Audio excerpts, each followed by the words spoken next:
welcome to the Just for Gamers video game podcast. Episode 56, the red pill or the blue pill? In this episode, we've been discussing the PlayStation Neo. JfG Ash gets to play Destiny again. JfG Alex gets to go to Demo Town. We have a horrible top 5. And finally, Funk has an adequate substitution. So sit back, relax, and enjoy the show.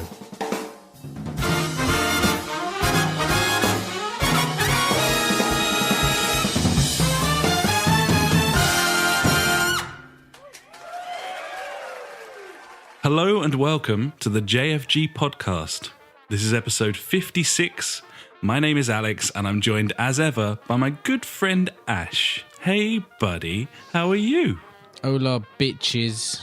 I am good. ¿Cómo estás, bitches? Yeah, I'm good, buddy. As always, it's Wednesday, the day of weds. It's true. It can't be denied. And I am good, buddy. I've had a lovely day at work. It's been sunny outside. It's been glorious. Good time to be inside then. Oh, not for me, buddy. I've been outside all day. That's right. What trickery is this? I know. In a prison. I've been outside, yeah. My role as Joe, the rookie prison officer, has come back again. I'm on the case of the split wire, buddy. Shit the bed, buddy. Have you got your own IMDb page yet? Nearly. I reckon I'm working on it. No, we needed to finish off some shooting outside of me carrying a really heavy box and nearly getting hit in the face with a gate. It's dangerous stuff, this, you know. Other people probably would have used a stunt double, but, you know, I'm all man, so... Stunt cock. Yeah. So I've been outside... lapping it up. It's been glorious. It's been really nice, buddy. But firstly, even though that was the first thing that was said, I need to apologise to you for my heinous ignorance of your Res Edition lowdown last week. I was a massive tool and was a bit preoccupied. I don't know what I was doing. I think I was like looking at car insurances and things. So I mean, that stuff's got to be done, though. Buddy. I know. You're gonna want... I haven't got time to do it during the day. I'm at work, and you know this is an evening, and I'm a bit busy. But yeah, so I'm very sorry for not sounding that much interested. I kind of got the hint in the description of the podcast. I was trying to put a light spin on things, buddy. To be honest, it sounded more like you were there on some of the occasions that you've literally dubbed yourself in than when you were. That's because I'm so good at editing, buddy, you know. I just thought, I'll just leave it. But yeah, so I apologise for that anyway, buddy. That's cool, man. It's cool. I did go on a bit, but I'd just seen so much stuff. Yeah, obviously, you had a lot of stuff to talk about, and I think the thing that I found like hard to get around because you were just talking about shit that I had no idea about. So I was like, I literally can't comment on this at all. Yeah, and quite a few of those titles, they haven't actually even got sort of videos online and stuff. So indeed, it's difficult to do the research and stuff. But hopefully we'll revisit some of those as they come out, because obviously I'm going to be keeping a good close eye on them now that I've seen them in the early stages. It kind of makes things a bit more interesting, like watching how they'll progress before they finally release some of those games. So Gibbons, buddy, I think, and you're going to keep close with some of the contacts you made there, I'm guessing, trying to get some updates and stuff, which would be cool. Yeah, definitely. It could lead to some good stuff. An actual podcast, like giving... news. That'd be mental. It could happen. Yeah, it could happen. Yeah, buddy. I think you gave me some virus over the internet as well last week. You know, you being ill, and I've literally been ill for the past 3 days, and my throat is killing me. You got that? I've been in the command prompt for some time, sending my cold up north, buddy. Thanks, buddy. So really, you're welcome there. Thanks. But yeah, other than that, I've got half the patio done. Because, you know, that's really exciting for people to know. But people are going to know about your patio. I buddy. know, It's right? important. You know, it's been a hard slog getting everything in the garden. You know, I live on a hill. It's not easy. I'm having to do it 2 slabs at a time, taking it down there. You know, and I've got 130 to do. That's like more than 60. Quick math there. Easily more than 60. I mean, you'd tricks think I'm doing. B&Q had some sort of parachuting service that they could like don't. parachute all That the would be slabs amazing. in for you. Well, Yeah. you know, drones are about. Why can't we use them? Yeah, I think you'd probably need several. Yeah, for well, a they can do paving slab. multiple trips. If I've got to do multiple trips, why can't they? It's true. It's true. Yep. And finally, buddy, as you can't see, because I don't think you can see me on the old... oh, no, yeah, you can see me on YouTube right now. Can't you? I'm not watching that shit, mate. I mean, why would you? Just, you know, I'm just trying to plug it, buddy, that we're on YouTube. Come on. Yes, we are live on streaming YouTube once right again. now. Yes. Yeah, I've got my new Sony 2.0 wireless 7.1 super headphones, buddy, which are very comfortable, I must say. You're enjoying those, are you? Have you tested Yeah. out much of the sort of 3D sound stuff No. on there yet? Not at all. Okay. I mean, I was Cool. going to yesterday because on the companion app or whatever it's called on the PS4, there's a setting for Destiny. Heads up, we've been playing Destiny.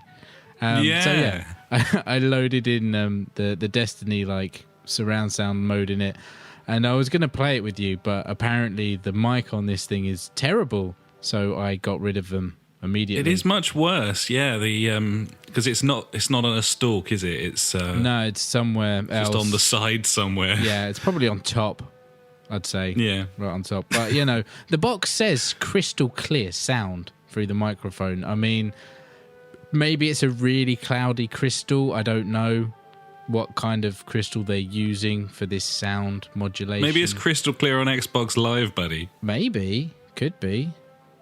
I don't know. Just not PSN. Or maybe it's crystal clear when you plug it into the controller. I didn't do that because I was on the wireless or whatever it is, some sort of Bluetooth probably, I guess. But maybe it's better. That might up the bit rate, mightn't it? Yeah, it might do. It shouldn't really do, but who knows? Anyway, that's pretty much me this week, buddy.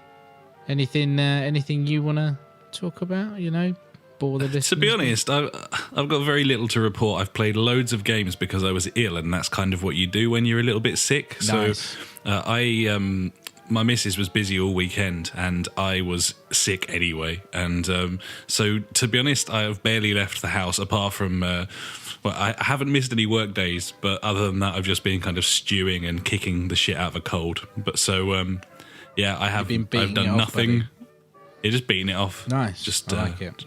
hammering away at it. But yeah, no, I'm much better now and feel that my voice will see me through this evening, buddy. And I've got an exciting weekend in Brighton coming up, including some free go-karting courtesy of old Paul, our good friend Paul, who's Nice.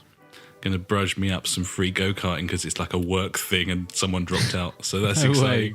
Well, good. Possibly going to like a comedy night as well. So I'll be able to regale you with many stories next podcast, buddy. But this week I've just been sitting on the edge of my bed playing Pez. Nice. So, I'll probably have an update on the patio next week. So, oh, yes.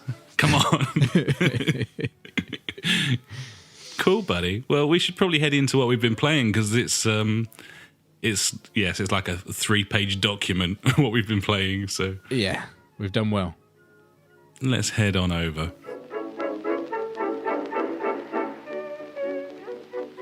So, how do you want to play this, buddy? Shall we just sort of play it by ears? I'm happy to start with what you've got at the top of your list there.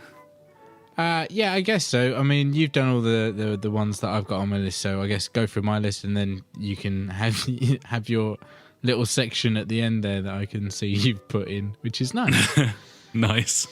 Yeah, cool. So, like I said earlier, literally probably about 2 minutes ago, we've been playing some Destiny because of the old update. I did put an event in the community, but there was no takers. I can understand why. I mean, Destiny's pretty shit and it's old and no one really wants to play it. I never see anyone playing it on my friends God, no. list. I mean, like, and I think that kind of brings it home as well for this update, just to let everyone know that it is. It's not great, buddy, is it? I mean, when you look at it, I was expecting a lot more. Let's put it that way. I was expecting something at least. Yes, something at all. Something Yeah, would be better. But yeah, there are a few positives to what they've done. So they've increased the light level so you can chase more numbers, which is always what you want to do. They've changed the infusion. So instead of infusing your guns and it'll bump it up a bit, it will actually go straight to the light level of the infused gun. I don't know what word it would be there. I have no idea. Infused, I suppose. Yeah? Well, you're not infusing... Isn't the gun that you're infusing the infused gun? The gun that you have infused... You're infusing a gun, it is infused. So the weapon that you end up with is the infused weapon. So it's the, like, infuser. Yeah. Okay. The infuser is the thing you use. And everything becomes infused. The important thing is it bumps up your weapons to Straight to that the number. score of the thing that you're infusing with now, rather than doing That's an a better average way of between the saying two. it, because my way was retarded. Well played, Which is buddy. much better, isn't it? Because it Yes. was just an extra annoying grind Kick in the before. dick, yeah. Just a pointless grind, which is basically Destiny in a nutshell. Oh, yeah, but, totally. That's what it is. And should be on the box. apparently we should have got better drops, buddy, but I didn't get anything in the hour and a half that we played that made my character any better. And I mean, we're like 295, 296 out of the 335, so you would have thought, oh, we would have, gone up like at least a couple or five. Yeah, I mean, we are comparably low level, aren't we, in the latest Destiny sort of infrastructure. We really should have got some better drops, but we got nothing. Yeah. Absolutely nothing. And the only other final positive, I guess, is that you can disable the HUD now, buddy, to take lovely pictures or something. I don't know. Yeah, I know. I saw it Photo then, I saw mode, it. yeah. Obviously, the negatives are the fact that there's not really any new content there. It's just a rehash of like the Prison of Elders, or that's the new content apparently, which is the House of Wolves, which is a horde mode. They haven't even like redesigned the areas. They're the same areas you go to. There's been things on, like, people have been saying that, yeah, this is meant to be a 3-man team-based event, and people have been like soloing it on their own, and so obviously it's just not good enough. And also I'm a little bit worried about these new, what are they called, sterling treasure chests, is it, like the new thing that they've introduced? Yeah, where you hold the button down and it opens it up like it does a a lovely FIFA animation. Ultimate Team pack. Yes. Basically. Yeah, pretty much. And they actually contain like bits of armor. Be that armor really shit because it's only a light level 3 and you have to like make it better by infusing it. But you can actually buy these for money, which means you can buy armor for money, which is, Which is that literal line that they promised they wouldn't cross. yes. So that's not cool, buddy. I don't like No, that. it sets a dangerous precedent, and to be honest, this patch is a write-off as far as I'm concerned. Oh, it's nothing. It's absolutely nothing. There's just nothing there. What made me more annoyed was several publications have been talking it up as if it's actually worth looking at. Going back into, and which is for why a we casual looked at player, for us, there is nothing there for us. There's some new quest lines. We started one. We did like a mission that took like 3 minutes, 4 minutes, and then the immediately next part of that quest was go and kill like a load of Taken until you find these 5, or I think it was actually 20 different things. And I was like, okay, so we just got to go and grind and go kill. and farm enemies. Fuck that, buddy. I want to go and do some cool missions like we did in the Taken King. That was awesome fun. And they've just done nothing that is going to bring me back in. So, yeah, I wouldn't recommend playing this if you're thinking about it. It's not worth it. There's been rumours of when the next DLC is coming. I think it's like September something. It's something to do with like one of the Grimoire cards being dropped in the Prison of Elders or Challenge of Elders or whichever one. And it states this date in, I think it's Latin. So that was being hinted at when the next DLC will be. Yeah, they think they're really fucking clever, don't they? Oh, yeah. I mean, everyone knows that something's going to happen in September with this game. I mean, you've got to be a fucking idiot if you don't. I'd imagine it'd be 40 quid as well. Oh, yeah, it'd be another 40 quid. So, I mean, if we can bag it for 6 quid like I did the Taken King, buddy, I'm all in. But if I'm paying more than, I don't know, I'd say £10 max, I'm out. I'm not going to bother. I'm all right, thanks. Yeah, it'd have to be really substantial for me to jump in a third time, but totally.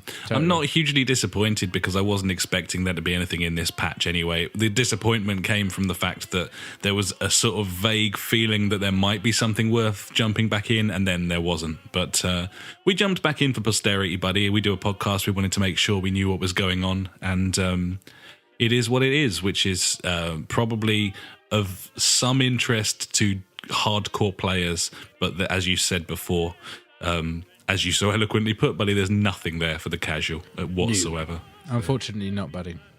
So yeah, we shall move on, I believe, to talking of revisiting things, buddy. I know, right? We talk about a bit of Trials, which I think we both had a hankering for when after talking about Evolution last week, and from the Trackmania we've been playing as well. Yes, very much so. And it was okay. Not great. It was a little underwhelming, wasn't it? I know, right? I really wanted to be like, oh yeah, Trials. Good old faithful, bringing it back. So, like, pretty much while you were installing your update, because you only just installed the game and didn't load it, I jumped onto the, what's it called? The community track, whatever it's called. Track something? Yeah, where you can go and look at all of the stuff that's being made by users and download it. So I just went to like community favorites, and there's like, because it's like 2 years old, there's some like special event where one of the big creators or community members is just going through the entire catalog and picking out his favorites. So I was like, oh, these are going to be like fantastic. And to be honest, the levels were pretty impressive, I must say. Yeah, definitely. They were really interesting and really nicely put together. I think with that game, it's kind of the background stuff. Like, if they've managed to tie it all together and make it look like it was perhaps made by Red Links themselves, then that's when you're like a little bit more bowled over, I think, when it's kind of an aesthetic thing rather than necessarily what's actually going on with the jumps and the platforms that you're landing on. Yeah, definitely, buddy. It's just giving it that kind of scenery and aspect of, this looks professional. Whereas if you want to play one of my levels, it looks totally toilet because I didn't bother. Interesting, though. Oh, yeah, buddy. It was a great track. I mean, how many months ago was it? 26 months ago? I made that, yeah.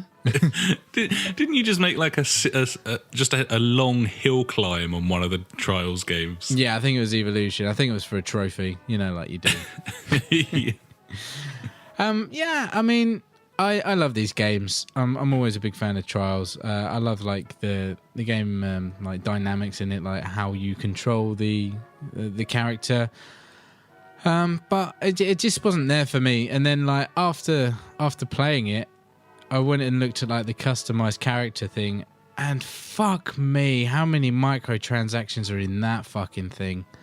Riddled it is. Absolutely riddled. I didn't realise. It's just like when, like, because they brought in the acorns, wasn't it? And that's right. Yeah, they've littered it with different currencies. It's just that's where everything seems to be going, man. It's like it's retarded. Like if you're gonna do that, like give me like free stuff, so I have to put up with your stupid paying system. But no, obviously, no extra stuff. I had like we bought the season pass, which doesn't include like the Super Max, whatever it is, cat and horse edition. Yeah, no, it was just. I thought it was reasonable. The season pass, it was quite. Oh, definitely. Quite I think featured. the season pass, like was good. It added a lot more content, but yeah, just I don't know. The more I played this game, buddy, the more I was thinking, I really want to load up Trackmania. Buddy. But yes, Trackmania. What about that? We've been playing this week as well then. It's been really cool, hasn't it? It's fast becoming one of my favourite games. It's just so much fun. We've started sort of branching out, trying some different tracks. And what we were doing this week that we hadn't done before was actually getting into a lobby created by someone else who had a load of custom tracks that we could try out. And that was loads of fun, wasn't it? Being in there with I think there was 45 people maybe in the lobby. At the end of it, there was a good 45, 50 people in there. And I don't know, I got really competitive. I'm not a competitive person, but I don't know, something came over me. I think it might be these rinse and repeat games, buddy, where you're constantly getting slightly better. I think that's what brings out the assertive streak in you, where you're like, I can do this. I think it's cool. yeah, totally. But and we were getting quite high, weren't we? Yeah, man, a couple of times we came first and second and stuff like that, and I was like, ooh, this is quite good. I'm enjoying this. But yeah, mainly it came down to just the fact that there was all different tracks in there, and we played some really awesome ones like that. Normally, was it the wooden floor? Is it the wooden floor slidey ones? stuff? Yeah, you just slide on. I can't stand that surface. But there was one where it was just made out of that, and it was like a donut spiral going up, and you had to just drift around the whole thing, and it was just that. It was so satisfying, and when you got it and you got that run, it was just yes. That's the word, isn't it? Satisfying. Yes, definitely. I can't remember any game ever feeling better when you're drifting than this one. It's seriously. Just they've got that mechanic absolutely down, and there's loads of stuff we haven't tried on here as well. There's actually a proper race mode, which I think would probably suit us better for the longer tracks, the sort of crazy. 3-lap, 3, 4, 5 minute tracks. You can actually do it as a ghost race rather than a time attack, and that might be something worth having a go. I think the time attack's more suited to the shorter tracks, definitely, and we kind of had worked that out last week. But yeah, I think there's so much more here. There's several modes we haven't even looked at yet, so it's really fully featured, and it makes that price point. It started off at 30 quid. It's a steal. It really is. Yeah, I think so. So yeah, Trackmania, the game that keeps giving, buddy. Damn right. We also played a bit more of the Doom beta because obviously it was open to El Publico over the weekend, and also got a cheeky extension, I think, into Monday. I don't know about Tuesday, but I know it was on Monday. We played a bit of this. It was glorious, 60 frames per second, buddy. It was lovely. It was a beautiful thing, man, and we got the game night crew involved as well, and they were quite enjoying it too. So I mean, it's all pointing to a purchase, isn't it? It's we've had 3 goes at this now. I haven't started it hasn't been wearing thin on me at all. I've just been really enjoying it, and to be honest, there hasn't even hardly been any new content as the betas have progressed, and I'm not bored at all. So. Yeah, I'm just really looking forward to the snap map. That thing is going to be snap map. It's going to be really cool. I think that's going to add a lot to it. I mean, this game's the beta's been getting a kick in on Steam, I must say. People complaining oh, this is like Halo and Master Chief and all that. It's okay, yeah, I get that. It is a bit floaty, but I don't know if I like that. It's more like Unreal, to me, than Doom, I guess. Yeah, absolutely. I mean, I could see if you were a diehard Doom fan, it kind of is. I suppose it isn't really like the old Dooms, but what it is is Quake 3 and Unreal Tournament, and those were the games that I loved. Yeah, back in the day, buddy. Fast-paced arena shooting, and I'm just as excited to blast through that campaign as well. So yeah, that would be different. That along with the fact that. Yeah, totally. The single player campaign, along with the really fun multiplayer stuff, and then on top of that, a never ending supply of new levels to play. Snap map. That'll do you, buddy. Gibbons, buddy. So yeah, Doom. Looking forward to that. I think that would be probably a day one purchase for us. Don't you? It sure will. Yeah, it really will. So last night, after our terrible times in Destiny and I guess not so great times in Trials, I was on the store looking for some enjoyment, you know. And came across the another beta that I thought, hey, this looks terrible. We should not play this. But alas, my good friend and co-host right here said no. Hello. It is our duty to play this game. So what game did we end up playing, buddy? We played Transgalactic Tournament, buddy, is what we played. How was that? It's a free-to-play game. It's in beta on the store at the moment, buddy. I believe it's what is known as a MOBA. Some sort of MOBA, I believe. I mean, we were playing a game of Capture the Flag, wasn't it? We were. Called Plunder. Plunder. It was quite bad, I must say. I mean, didn't look good, did it, buddy?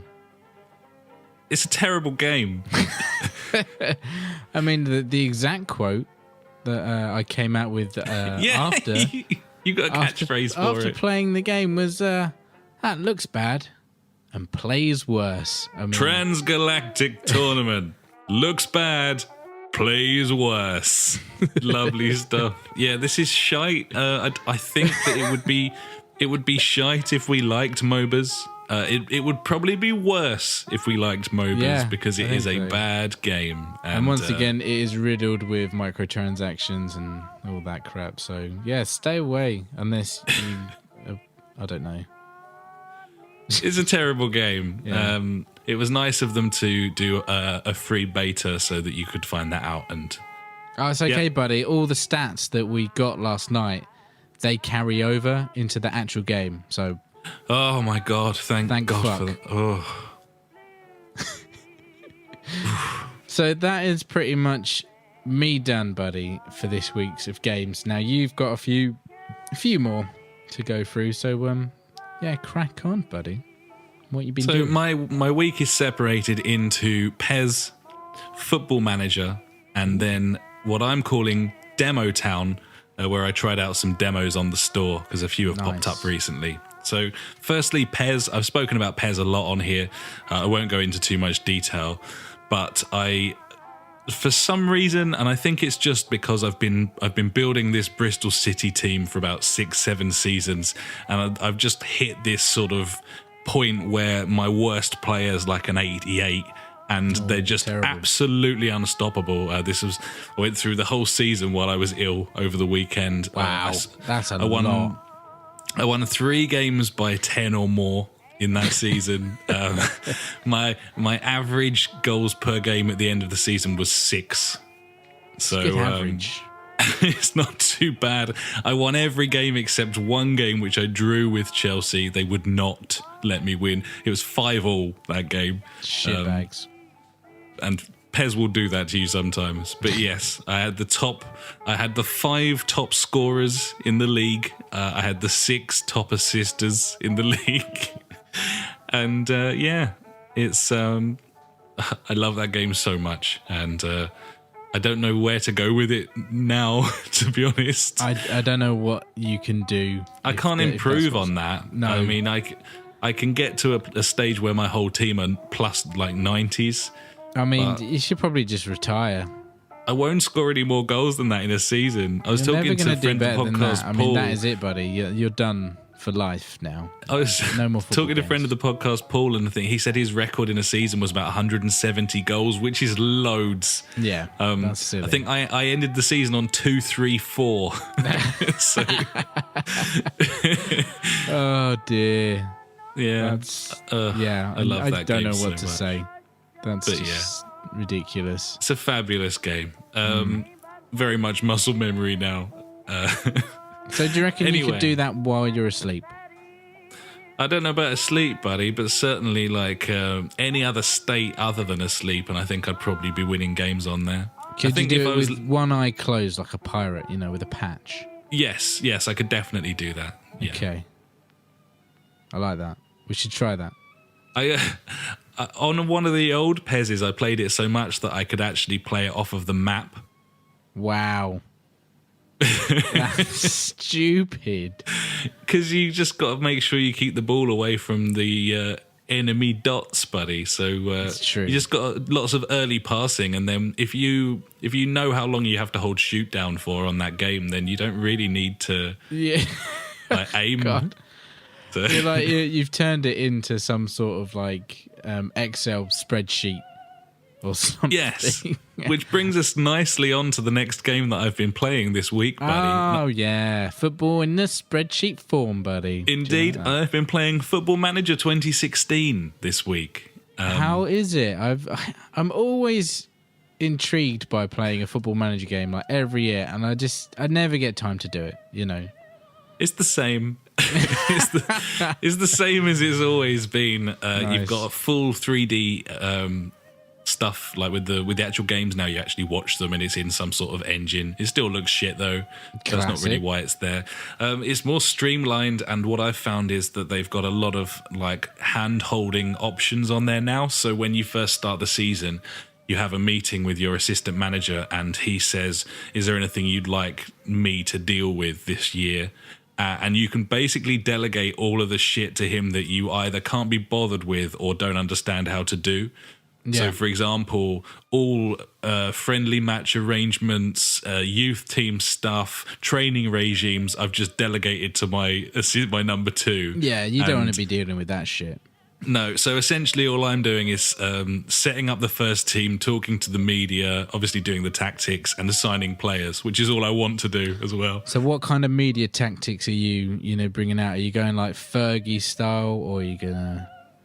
It's really cool the way that they do the interviews on there. I find very addictive because it goes through an actual sort of text-based press conference where you've got multiple choice answers, but you also have other at the bottom. So you can, and then after you've done the press conference, it takes you back to the home screen, and then there'll be a sort of paraphrased report from the paper. So it was my manager name, of course, is Alejandro Parquiola. Standard. After one of my press conferences the other day, it was Parquiola slams Barnsley, and it was Alejandro said that Barnsley manager wants to be wary of his team, and added fuck you me underwears, because you can just type whatever you want in there really? And it just brings it up. Yeah. You can also storm out, which I quite like. Nice. But yeah, I've got a long history with Football Manager in that I've played most of them, and I've never been... Well, up until about 6-7 years ago, I was playing them every year, but I just was no good at them. I just didn't really get them. Yeah. I would change tactics every 5 minutes. I knew less about football a few years back. And I realised I've got a bit older and I am ready now, I think. So... yeah, I'm really enjoying it. It's just the same. There's nothing to tell you about it. It's not like they've made loads of strides forwards or anything. It's just a bit more user friendly. It's got quite a nice system now where when you set the game up, it gives you a genuine speed rating of how long it will take between loads and stuff. So you can tick and untick various leagues to include in your database, and you get to see how that will affect your CPU, which I really like. That's really cool. Yeah, it's got all online stuff as well, so we could actually probably co-op it, which would be quite fun. But we'd probably never have time, to be honest. So yeah. That's cool, buddy. Football it up, heavy. I like it. So the only other stuff I've been playing is demos, which I'll just reel off real quick. I played the Klaus demo, and that How is it? It's really good. I really like it. It's a 2D side-scrolling platformer. It reminded me a little bit of the sort of like the humor and stuff in there is a bit sort of Thomas Was Alone. Yeah. There's a lot of text popping up on the screen. There's some sections where you actually use the text as platforms, which I quite liked. Oh, interesting. Like that. And it seems like the character kind of talks to you, and your text appears on the screen like as replies and that sort of thing. So there's quite a few interesting twists in there. Other than that, it's just a nice looking platformer with the sort of interesting mechanics of something like Rayman and Limbo all sort of melted together. Controls nicely and plays really well. So I really enjoyed that, and I was actually sorry when the demo ended. So I'll possibly jump in on that at some point. Cool. Probably be PlayStation Plus being a 2D platformer, buddy, at some point. It could happen. I don't know what makes you say that, buddy. I don't know. I mean, we haven't had any in the past at all. Nope. None. So I also played MXGP2 demo. This is the official motocross game. Yeah, I love those motocross games. I mean, they're so good all the time. Every time, it's a winner. This game is shit. It's shit. It's shite. It's. I think I was going for shit there. Yeah, it's a bit shit. It's a bit shit. Shetty. It's a bad game. I won't talk any more about it. Don't play it. Cool. I won't. And finally, I played the Unravel demo. This is another example Sneakily of Sony hidden away. Not putting the demo in the demo section. Just go. That was like another cheeky find whilst last night while we were hunting for stuff to play or buy, as we normally do.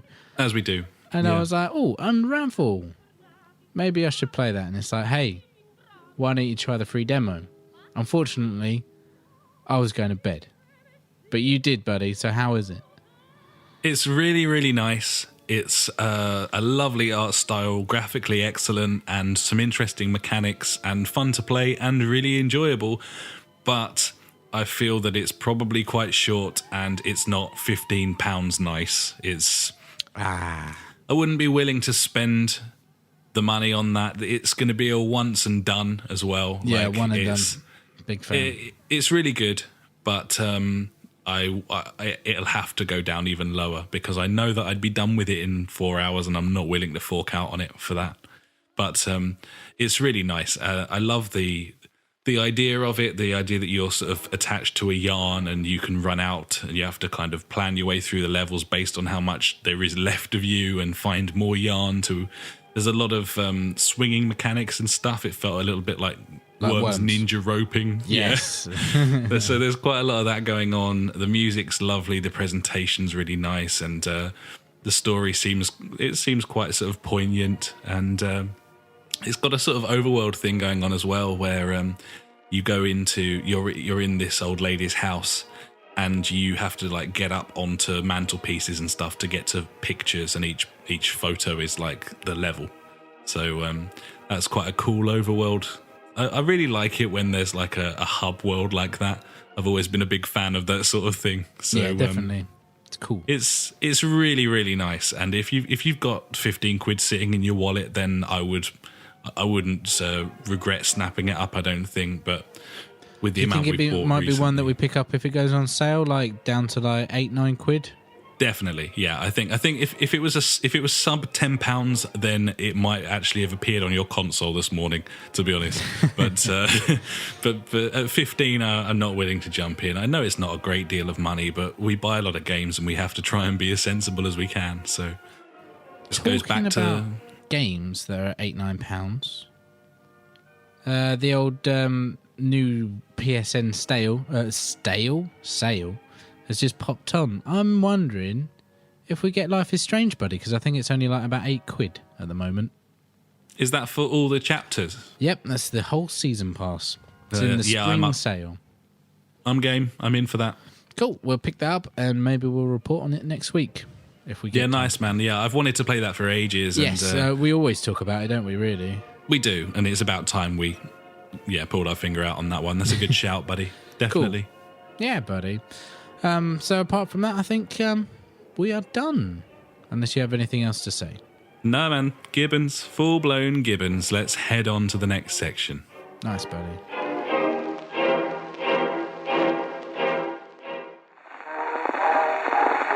And now it's time for the news.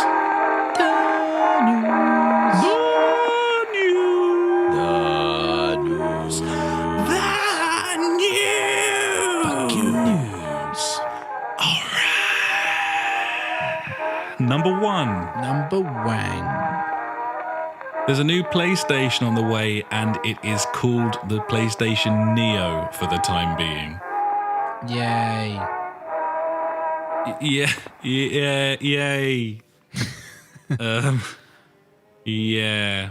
So all this has just been confirmed pretty much in the past couple of days, and by the time this comes out, we might even know more, or Sony might have come out and given a press statement, which I kind of hope they do very soon. If they not really need to explain themselves. They haven't so far. Not good. I hope this will force their hand. Yes. But I think it was some sort of correspondence designed for developers from Sony that was leaked to, was it Giant Bomb? Giant Bomb, yeah. Originally got the leak. Source, I think. And it had lots of details in there. We won't go heavily into every little bit of it, but basically it was... I think it was the specs for the system, the code name for the system, and the sort of rules and regulations that developers will have to follow when developing. Yeah, there was system. a lot of rules and regulations in there. I mean, which is good. I was listening to the podcast, and they were going on for a good 45 minutes about this. I was like, whoa. Yeah. That's heavy. There was a lot in there. And the bulk of it was to do with not splitting the user base, which is at least that's something. It's a bare minimum that they can do, really. I mean, it's true. Like, if they start producing games that are like split between the two, that'd be just ridiculous. I would not be happy. There was a lot of stuff in here, but let's start with the specs, shall we? So let's start there and make our way.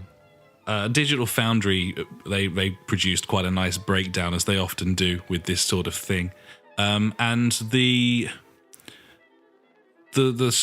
surprising thing was that the GPU is far more powerful, like double. The GPU is like double the power. This is the graphics processing unit, and it is. Yeah, it's double the power, which is impressive, and would be more impressive if the other components were double the power, but they are not.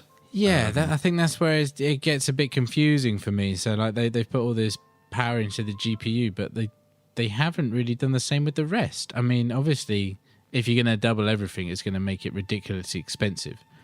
But surely, like, it's going to be that's going to limit it, like, having lesser of the other stuff, I guess.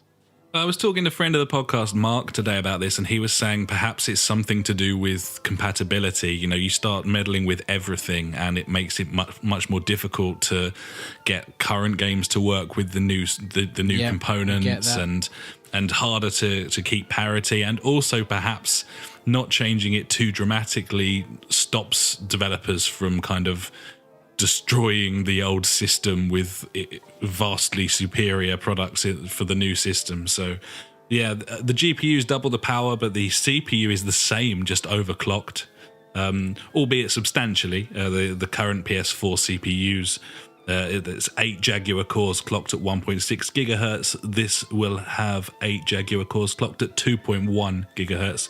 That's a substantial boost of like 1.3 times. Yes.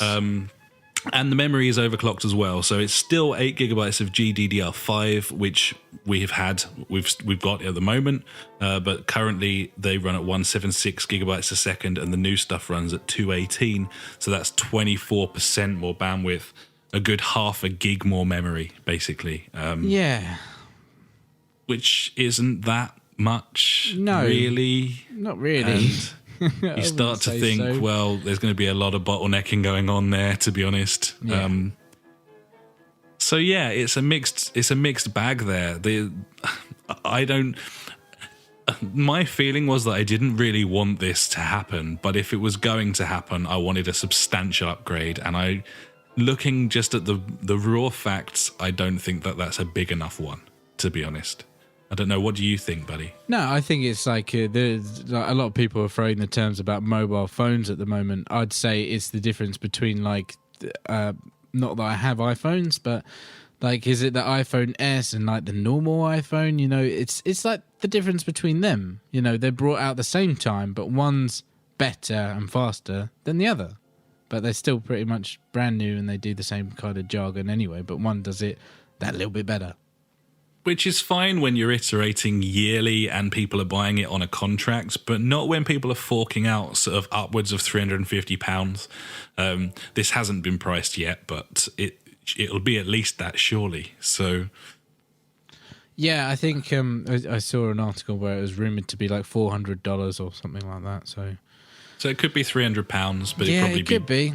But then again, you can pick up like a PS4 for like 200 and something now anyway, can't you? So I mean, you chuck in the PlayStation VR and you wonder how more poorly this could have been timed. You know, if this is launching in the next 12 months, then as I said last week, it's just going to start being unattainable. You're talking about £800-900 to spend, which, you know, you're knocking on the door of like Oculus territory at that point. So true. I don't know, man. I don't know. So the rules and regulations, which is at least something, you know, I think that it's a good thing. Basically, Sony are stipulating that developers have to follow these rules, and there are many, many rules. Rules like a game that the games all have to run on both systems, and as of September, all games have to be optimized for the new system as well as running on the old system. But we've also got stuff like games. The new system can't have any extra modes and features that the games don't have on the old system. So in a year's time, if a new COD comes out, it can't have a different game mode on the Neo that doesn't run on the old one. You can't do that. Yeah, it's not like when it went from PS3 to PS4 or 360 to Xbox One, where like the new FIFA would be missing like everything compared to like the old feature. The 360 FIFA would have all its old features, kind of thing like that. They all have to have exactly the same. The only difference is in offline modes, isn't it? I think. Yeah, the offline multiplayer, you could have more players conceivably. So, for example, if a game was some sort of 4-player co-op game offline, then it could become an 8-player co-op game offline. But other than that specific example, the only way that the games will differ is in graphical prowess. There's nothing else there at all. There's another rumor going around that I don't know if it's confirmed at this point. It may well be by the time you're listening to this, that once the Neo comes out, all games on the Neo will have to run at least 1080. That's going to be a stipulation as well. So no more 900p stuff. It's got to be running 1080 minimum. And presumably that's to prevent developers from really downscaling in a sort of Quantum Break kind of way. And, I guess so. Going big on the effects instead. I'm a bit worried about, because obviously these are going to be like pitted against each other online, like in multiplayer games.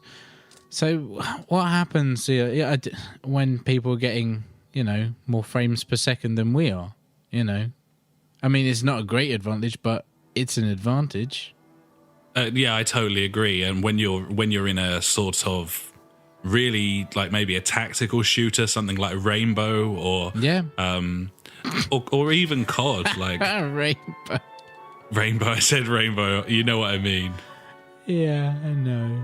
It's yeah, something like COD, where you know a new COD could come out and maybe it runs at 30 on one and 60 on the other, and you're playing against people with 60. Then I don't see how that works. But I don't know. It asks.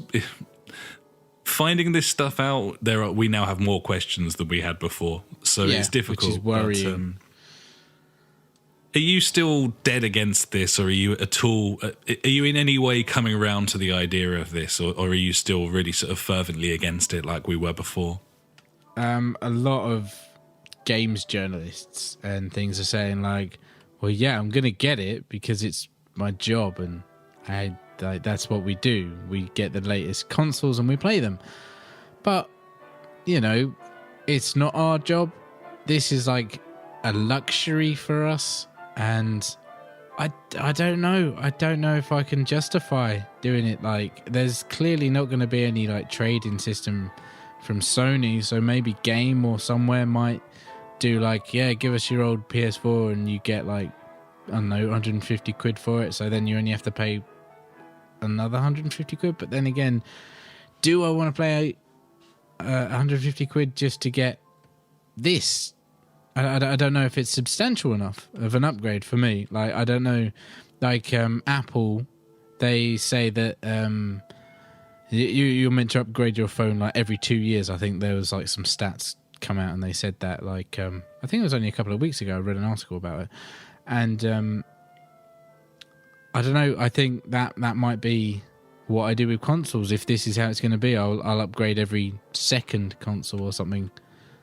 I don't know. It's a tough one. It really is. Until we know exactly what this thing is and what it can do, then I'm out. I think if VR wasn't there and I hadn't had that VR experience, I would think that trading in my current console, getting 150, 160 quid for it, and then having to fork out, maybe another 150 to 200 to get the latest console, having had 3 solid years of good use out of this, 50 quid a year, yeah, probably worth it for me. For the price of a game per year, I would consider it. What muddies the waters is the fact that I'm sold on that VR now. I want to get PlayStation VR. And so suddenly I'm in a situation where that's the money that I would have spent on a new console. And yeah. But now if I don't spend that money on a new console and I get PlayStation VR, who's to say that it won't run like arse on my current system and be optimized for the new one? It's a horrible situation for the consumer to be in. I don't like it one bit, buddy. No, I'm upset. I mean, so many other questions as well. With games having to be optimized for both systems, a game file's going to be like 100 gigs now. That's true. Yeah, we get all digital downloads. Both patches in one or something, aren't you? You can't do it individually. So, yeah, fuck knows how big these games are going to be. You can find your storage doesn't cut it. The whole 4K thing as well, isn't there? Like, clearly it's not going to be able to run any games in 4K. So, like, is it just going to be upscaling them? Or I believe so. Yeah, I believe it'll be upscaling 4K, which is similar to what the 360 and the PS3 did for 1080 back in the day. And it was a huge leap, so it could still look really nice. But I don't know. All I can tell you is I'm a massive gamer, as anyone who listens to this knows, and I frankly want all of this stuff because I feel like I want to be at the forefront and I want the best experience. But, as I've said in the past, I think gaming, compared to other hobbies, is not that expensive, and it certainly starts to become far more expensive if consoles are coming out every 3 years.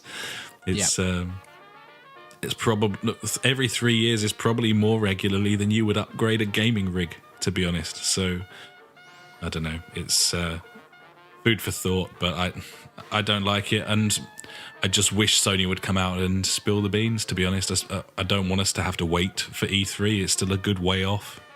Yeah, it's too far away now. I need some answers, buddy. Shit, man. What can you say? What can you say? Shit. I don't know. Let's move on anyway. Indeed. Number 2. There is a new Ghostbusters game on the way. I don't know if you've seen the trailer for the new Ghostbusters film, buddy. Have you? No. It didn't go down very well. Oh, didn't it? I'm not surprised. I've seen some images, if that helps.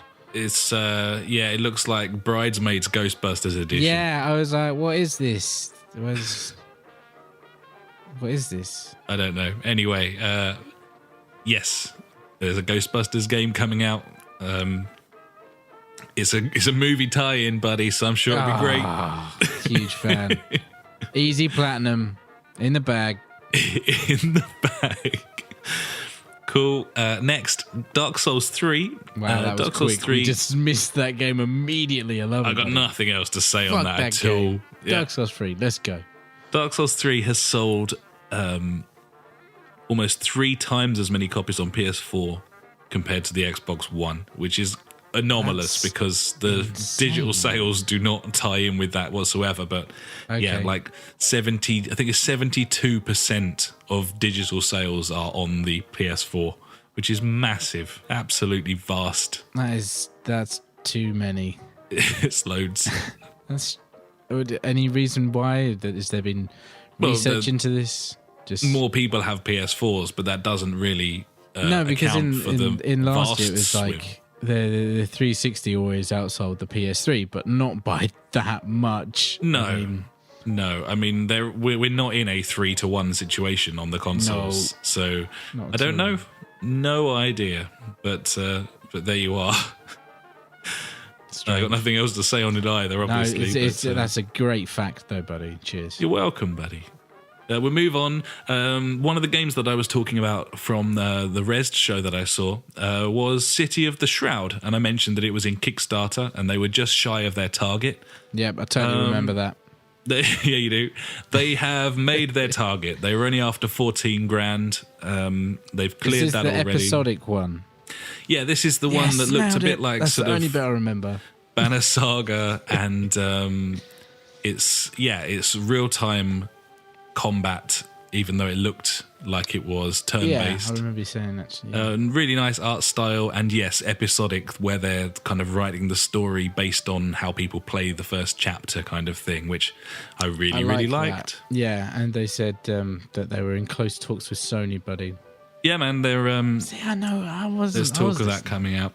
So yes, they are currently sitting on a couple of grand over their target. There's still 15 days to go, and yeah, looks very, very cool, that game. So nice, buddy. Looking forward to it. Definitely. And finally, from me this week in the news, buddy, we have news that Titanfall 2's release window seems to have kind of vaguely leaked. This is Game listing Titanfall 2 as a 2016 release. Which suggests that this holiday season, buddy, we could be playing Titanfall 2, which could be good. I like the sound of that on our Neos in Morpheus. I gotta say, that would be the ultimate VR game. Yes, like, it would be the perfect VR game, wandering about in a mech. Isn't there like swords in this one as well? Yeah, well, there was a short trailer that was like sort of 18 seconds long, and that featured a sword. So yeah, you could end up with... That's a bit weird. Essentially Power Rangers. Titan. Yeah, maybe. I don't know. Bring some... Making a new movie of that as well, by the way, buddy. Yeah, great. So excited. Special. So yeah, that's it from me, buddy. We should probably head into old Ash's news favourite thing of the week. TM. What do you got for us this time, buddy? So, quick little one. If you play The Division, if you're still playing The Division, I haven't played it this week. I don't know if I'm going off it or not yet. I don't know. Do I still want to play that game? I don't know, buddy. Do you? I don't know. That's the thing. I don't know if I want to play it anymore. It's confusing. But anyway, if you do play it this weekend, today being Sunday, so hopefully it's still on, you can grab yourself some free Phoenix credits, buddy, because Ubisoft are like, our game's fucked, have some free credits. It's like, all right, thanks. But anyway, that is not my news favourite thing. You see this just before you go onto your main one. Did you see this week that there's some sort of glitch in that raid that people are kind of exploiting, and they are threatening to ban users who exploit it, even though it's a glitch? I think that is fucking insane. Make your game properly, you cunts. Yes. Seriously. It is their fault. Who throws a shoe? There. It's like, for apparently there's like a few other glitches that have just like popped up like today. Like there's one which includes like infinite credits or something like that. And I'm like, oh, okay, yeah, that one is quite bad if you do that. But still, it's not their fault. The idea that you could be punished because the game is fucking broken is just insane. Mental. Honestly, like fucking... The gall of it. Unbelievable from Yubi. Probably should have been a Phoenix, buddy. to be honest, if I didn't have a Fonz already. True. Anyway, I just wanted to get that in there, buddy. What's your... Yeah, why not? It's all news, buddy. But yeah, my news favourite thing of the week. Red Dead Redemption 2, buddy. Yeah. Hopefully, fingers crossed, it is coming out because earlier this week a map was leaked on, I think it was like NeoGAF or something, of Red Dead Redemption 2. And after the leak happened, I think it was like a day later, it got confirmed that this is real. It is legit, buddy. So having been a massive fan of the original Red Dead Redemption, or well, what was the first? Was it just called Red Dead? I think it wasn't it. But I think it was Red Dead Redemption. It was called. No, there was one before that on like the PS2. I think it was just called Red Dead. I can't remember. Okay. But I might be just really stupid there. Who knows? But yeah, there's hopefully a new one coming, buddy, and I'm very, very much excited. And it's going to be a prequel to the game, apparently. So there you go. Redemption was probably the game of last gen that I'm most annoyed that I missed, to be honest. Cracking game. So I'd be very excited for this. It seemed likely that that's where they were headed next, and this all but confirms it, doesn't it? I mean, it looks very, very likely, and I'd welcome that. I'm very excited for that indeed. Yes, I would play the shit out of that game. It's kind of what I want to play right now, but think about the online possibilities after GTA Online. Oh, mate, we could just ride around on horses all the time. It'd be ace. Wrangling. Yeah. Oh, we could hijack trains like Western style. Gibbons, buddy. Well, you got to push the DeLorean up to 88 somehow. So true. Just got to watch out for the canyon. Got to get up to 88 before you get Damn there. right. Yeah. So yeah, buddy, that's definitely a lot better than last week's fucking woeful news favourite thing of the week. But yeah, I like it, man. I like it. It's cool. And very excited. Well up for a bit of that cheeky Western. Me too, buddy. So yes, with that is the end of the news. And now it's time for Fonz or Phoenix.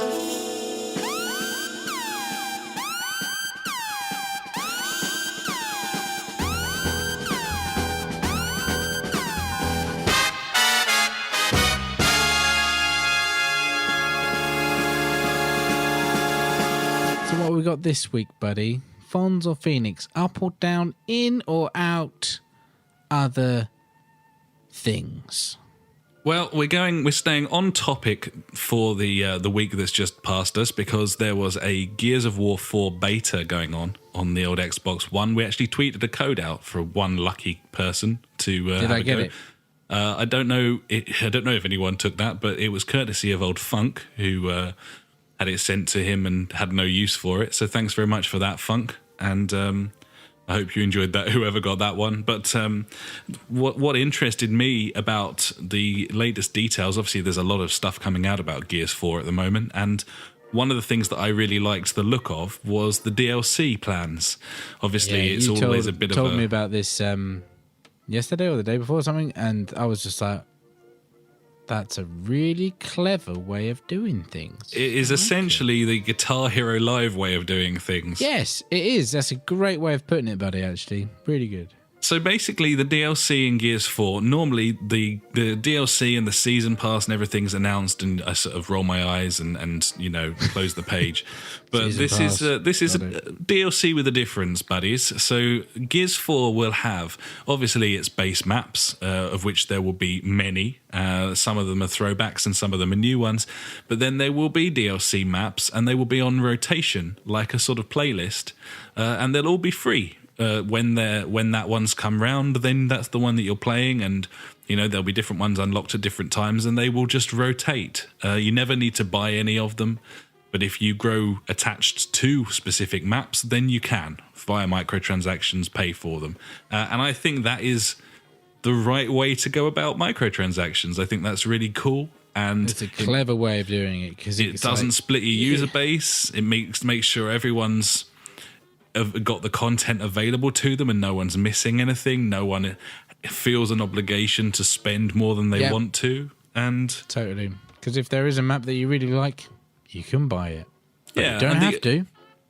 And if you're someone like me, then the odds are there probably won't be a map that you absolutely adore. But the idea that you can play all of them without paying for the extra content, I think it's a really good idea. And to be honest, I really hope it catches. I hope it takes hold and more developers do this, because it's a far less insidious and horrible way of trying to squeeze a little bit of extra money out of people. And I think it's probably fair game, to be honest, especially if you've already got those base maps in there anyway. So yeah, because COD do not something similar, but they have like whenever, like before or just after like a new DLC launches, they'll have like a free weekend of playing the new maps, buddy.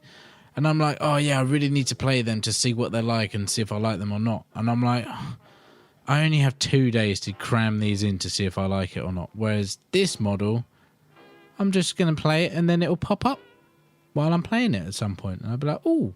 absolutely, buddy. And what I probably did fail to mention there, and is worth noting as well, which is even more of a perky perk, is that if you were in that situation, say the four of us were playing a bit of Gears and you were like, oh, I really like this map, and we were all like, yeah, this one's really good, then the best. You could buy that map, host the game, and we'd all be able to play it. We don't all need to buy it. Only the host needs the map. So that is what you want. So if the host has it, you're all good to go. Yeah, and if you play with the same bunch of people every week, then you could all, chuck a fiver over to them and get that one person to have all the maps. And that's amazing. Very cool indeed. That's well good. I'm sure there's going to pop up like some forums and stuff somewhere saying like, hey, if you want to play this map, I'm playing it all night, jump in. Yeah, I mean, the maps will be on rotation in private lobbies, but you just, it's very easy to... It's all very community-centric these days, isn't it? So there's always the possibility, and with streaming the way it is as well, it's all good, buddy, and I think it's fully deserving of a Fonz. Definitely, buddy. Pretty special. And now it's time for Out This Week. And that's out this week. Like it. It's the tagline of Out This Week, buddy. It sure is, buddy. It sure is. I tend to say it quite often anyway, even when you're not taking the mic. It has to be done. So firstly, this week we have Professional Farmer 2017, which is my favourite. The new branding for Farming Simulator. This kind of crept up on everyone, to be honest, but we played the shite out of Farming Simulator 2012, 13, yeah. One of those ones. It is what it is. It's a farming simulator. It's a bit ropey, but for some reason we found it kind of fun in a sort of stint. Yeah. I don't know why we liked it, but we did. I mean, anyway, we did have a mod where we had quad bikes. That must have added up to at least 5 hours of gameplay. Yeah, I think I had like dickhead written across my back as well, because we found a way to edit the... we used, what was it, GIMP, and edited our characters. Edited the textures to write on them, yeah. On my trousers, I drew the zipper undone with a big old floppy dong coming down my trouser leg. Which massively improved things when we were, sowing potatoes. It just did. I should try and find those screenshots somewhere. Yeah, we could pop them up on the Twitter and the Facebook. Yeah, definitely. I'll have a look later. So yeah, that's out this week, and oddly, it's out on the PS4. Okay, that's fine. The Xbox One, oddly, cool. Yep. The PC, yep, of course it is. The Wii U, buddy. Yes, I'm there, mate. And the PS3. Weird. Yeah. Why not? Why not the Vita? I want it on my Vita. Yeah. Don't know, mate. Alienation is coming out this week on PS4. It is a very pretty looking sci-fi co-op shooter. Nice. Looks very, very nice, this. Might be well worth a look. We have Hyper Devotion Noir Goddess Black Heart. That's coming out on the PC. It is a baffling looking tactical RPG. Someone's going to love that game. I hope so, buddy. There's someone for every game. Definitely. King's Quest Chapter 3, Once Upon a Climb. That's out this week. I don't know if you're still... Did you get the season pass for that? No, I'm going to wait until they're all out and then buy it when it's super cheap. Nice. It's standard. Cool game, that. Very cool. Definitely. That's out on everything. We have Rocket Birds 2 Evolution on the PS4 and Vita. You played the first one of these. Can you tell me what it is? 2D side-scroller, mate. Was this the one with the... I do. Yeah, I do remember you talking about this, actually. Yeah, this sounded weird. You're an army chicken? That's right. Yeah. It was okay. Not great. I didn't play it for a long time because I didn't really get on with it, I must say. But, it's there if you want it. Fair play. We have the Song of Tyrim. Yeah. Tyrim. Cool. Tyrim. The Song of Tyrim is out on PC, Mac, and Linux. It is a cutesy-looking 3D platformer. Might be worth a look. We have Avalon Lords. That's coming out on the PC. It looks like Total War, like an older Total War. Hopefully works better than that. But yeah, Total War-esque RTS game. Back in 1995 is a game that's coming out on PC this week, and it looks like a PlayStation 1 game, as in it looks exactly like a PlayStation. From 1995.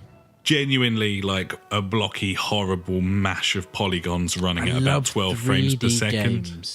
From I really miss those days, buddy. So, yes, it's it looks like a PlayStation 1 game, which is the idea of it, and that idea is terrible. So we have Lost Reavers is coming out on the Wii U. That's an action RPG. Woo! We have Pool Nation VR coming out on the HTC Vive. And that is... Shit, we're going to have to do VR games now. Yes, mate. As well. Here we are. So this is this is virtual pool. Very much virtual pool, as in actual virtual reality pool. Virtual pool.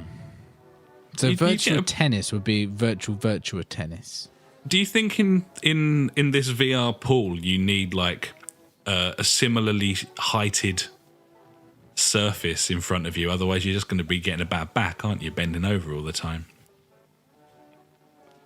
Yes. I think you actually need a pool table to play this game. I think it's like an accessory. That'd be amazing. I just figure, like, presumably you play this game standing up and bending over the table, so do you need, like, a table that's the same sort of height? Otherwise, there's no point playing something like that sitting down, not if you've got the Vive with the controllers and the movement tracking and everything. I don't know. I haven't seen it in action. I'm just guessing. Sounds weird. Indeed. I never really had any cause to think about how virtual reality pool would work before, buddy. I was just kind of doing it live on the podcast right there. Train of thought, I must say. No. Finally this week, Offworld Trading Company is coming out on the PC, which is a very cool looking planetary mining RTS. And I feel like I know something about this game, but I don't know what it is. The name's very familiar. Yes, it is. I don't know why, but... it looks cool anyway. The Yogs played it. I want to say they've played it. They've played something like it. It was a trading game in outer space. Looks interesting. It looks like a sort of space version of like Transport Tycoon or something like that. But yeah, that is out this week. And that's out this week. Woo! Woo!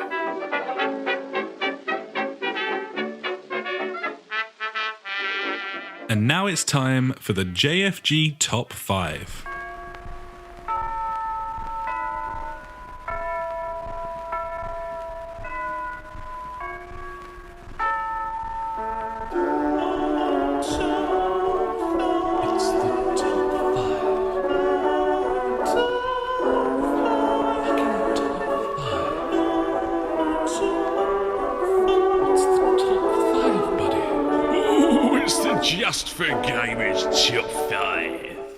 So what's the top 5? Oh God, that came out weird. So what? I liked it. It's like my. Ooh. So what's the top 5 this week, buddy? So this week, buddy, we've got a sort of reverse of a question that was asked to us by Funk quite some time ago, where he asked if we could live in a game, then which game would we like to live in? This is a negative spin on that. It was a good one. So we've taken that, we've turned it on its head, and we have the top 5 worst games to live in. Oh, like it. Terrifying.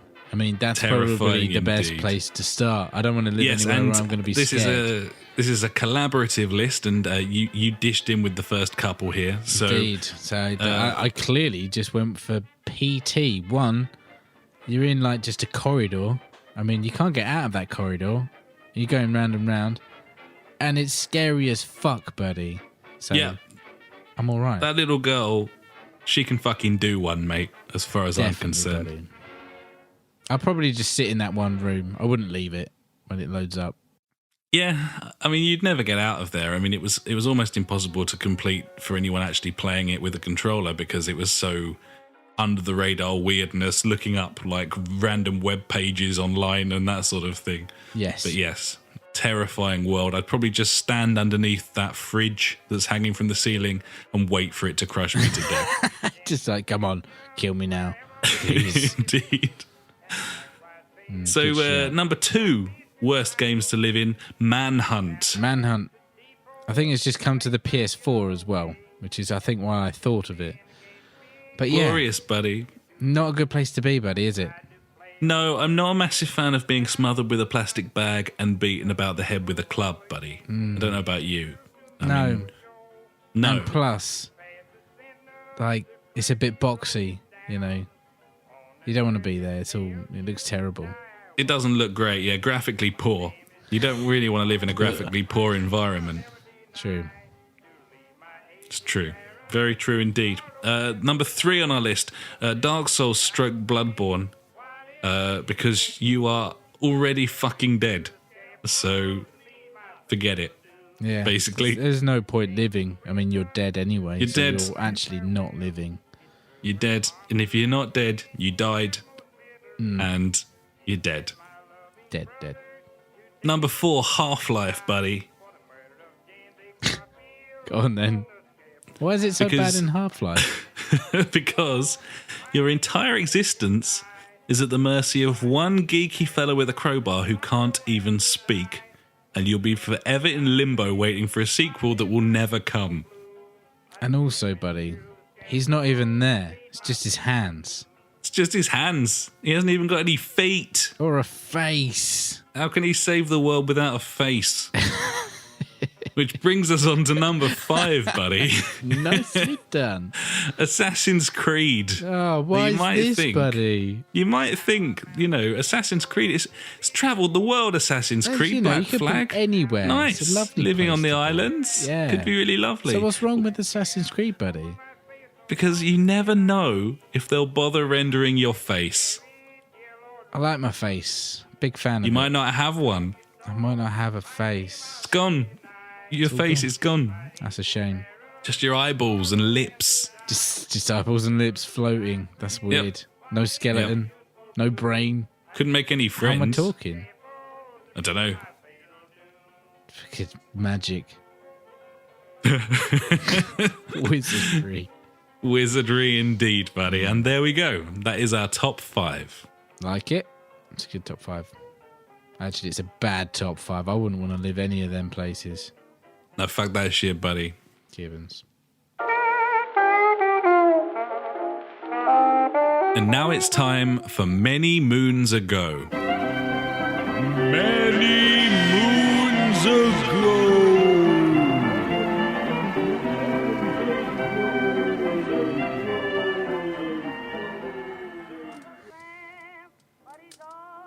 What the fuck is that? Many moons ago. Sorry, my computer started making like crackling, sparky sounds. Bit worried. I should be fine. That doesn't sound good at all. If it's all right, I think it's like an effect it does. You know, it's an add-on, I'd say. Did you pay extra for that? Yeah, I paid extra. I think it's like when you hit 88 miles an hour, it starts like sparking and fire comes off it. I'm actually going to go back in time right now. So where am I going, buddy? Have you ever dropped a screw onto the motherboard while the computer's on? It's never a good idea. It's never a good idea. No. This week, buddy, we're going back to the 29th of April, 2008. Which saw the release on PS3 and Xbox 360 of GTA 4. Ooh, good game, buddy. I enjoyed it. There was some shenanigans because of the added online multiplayer. There was some really good stuff here. Also not so good, but still. The thing that was probably the weakest for me about this game was the story, which in any other game of its kind would ruin it completely, and it'd be like, okay, it was a bad game. But that wasn't the case with GTA 4 because, as is often the case, GTA 4 was a lovely place to just drive around and be in and not even pay attention to the story. And that was when I was having the most fun in this game, that and the online modes as well. Gibbons. Was this a day one purchase for you? Because I remember queuing up in Asda for this. Yeah, I think I had it on pre-order to get posted to me because it was the classic thing of like you get it posted to you and you get it the day early. You know, yes. It's a classic thing. Still it didn't happen with this. I was very pissed off, so I had to wait to the next. It's always day. a bit of a lottery, isn't it, with that? Definitely, buddy. Yeah, Nico, not one of the greatest characters, I must say. He was okay. I didn't mind the story. It was okay. I played through it. I got a fuck ton of achievements on it.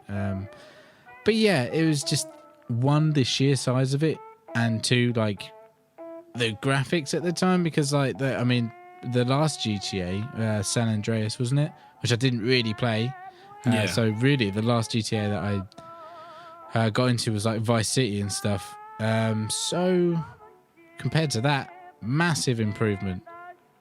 Big old massive improvement. And like, it was a huge update, wasn't it? It was the first one on the new gen of consoles. Yes. And the scope of it was brilliant and graphically amazing at the time. And yeah, as you said as well, like a really sort of comprehensive multiplayer setup that we played a lot of. And not really any of the actual game modes or anything on there, just fucking about. A lot of dicking about. Yeah. We ended up doing, like, was it the cops versus robbers quite a lot in the end? Yeah, I think that we was did. The one.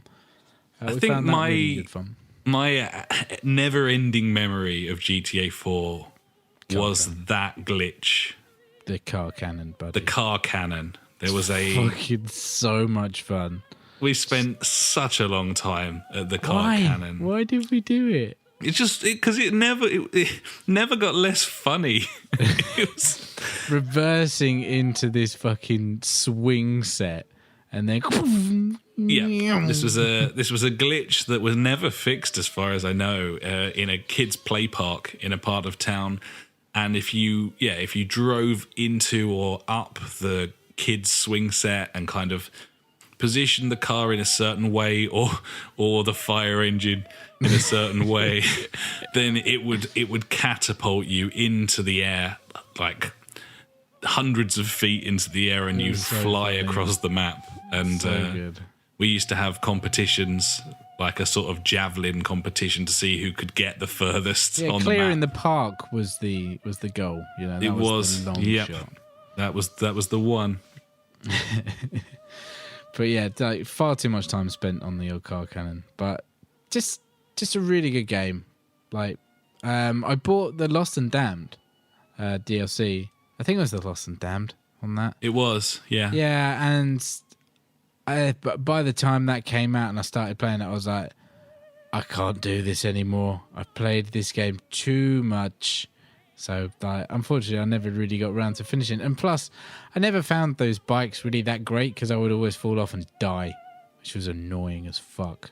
I'm with you on that. I think The Lost and the Damned, I think a lot of people actually quite liked it, but like you, I was I'd had enough of the game by that point, and I didn't really want to go back. So, yeah, it was just one of those things. And yeah, as I said, like a lot of people really liked the DLCs that came out, but and a lot of people are craving DLC story stuff for GTA 5. I don't know if that will ever happen, but yeah, I predicted it, buddy, so it'll be true. Yeah, probably will. That'll be E3. No, yeah. But yeah, GTA 4, man, great stepping stone to GTA 5, I must say. Fantastic. It was cool. It was a GTA game. I think the story left quite a lot of people cold, but that didn't really take away from what an incredible game world it was, and how polished it was, and how much fun it was. And yeah, so there you go. That was the 29th of April 2008, which saw the release of GTA 4.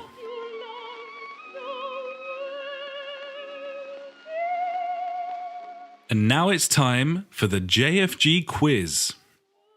Okay, buddy. What have you got ready for me this time? Okay, somewhat inspired by your quiz from last week, buddy, with your logos. I thought that perhaps an audio quiz might be a good idea. That's crazy talk. It's fairly mental. I will agree with that. Okay. But yes, so this is my quiz for you, buddy, and it is console startup sounds. Brilliant.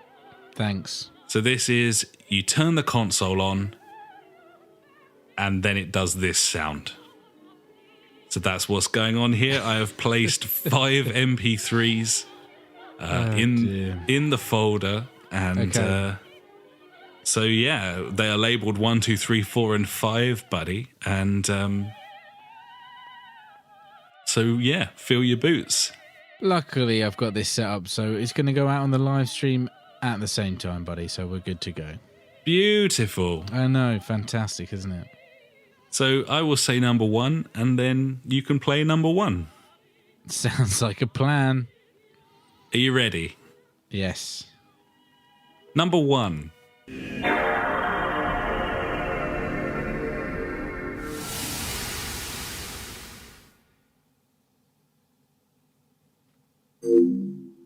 Okay. I think I know what that is. Okay. Yeah. So is that A, the PlayStation? Is it B, the PS2? Or is it C, the PS3? I don't know now.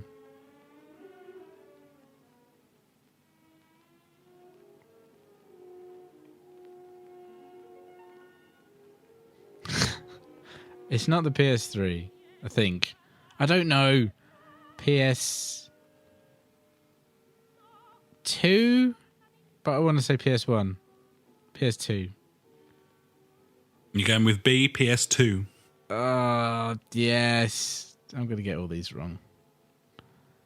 That is correct, sir. Ah, thank fuck. Nicely done, buddy. Okay. Are you ready? Yeah.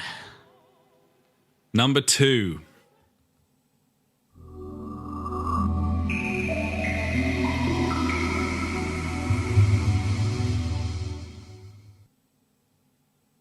Okay. Sounds like raindrops. So is that A, the Saturn, B, the CDI, or C, the Dreamcast? I think it's C, the Dreamcast. That's right, buddy. The quality of that sounded too good for the other two. Dreamcast it was, buddy. Nice. Number 3.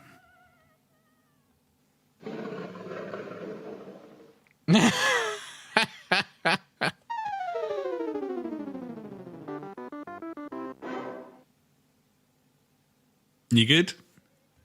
Yes. Go on then. Is that A, the Atari Jaguar? B, the Nintendo Famicom? Or C, the Amiga Panther? Oh, I don't know. I'm hoping it's the Jaguar. I'm hoping. You're going with A, the Jaguar? Yeah. It is the Jaguar. Yeah, buddy. That was a brilliant one. That beginning is just ridiculous. ridiculous. So stupid. It's horrible. Everything about that thing was dumb in the best possible way. Definitely. Right. Question 4. Oh, okay. Cool. Yeah, it's a Nintendo, I'm guessing. Is that A, the Game Boy Color? Is it B, the Game Boy?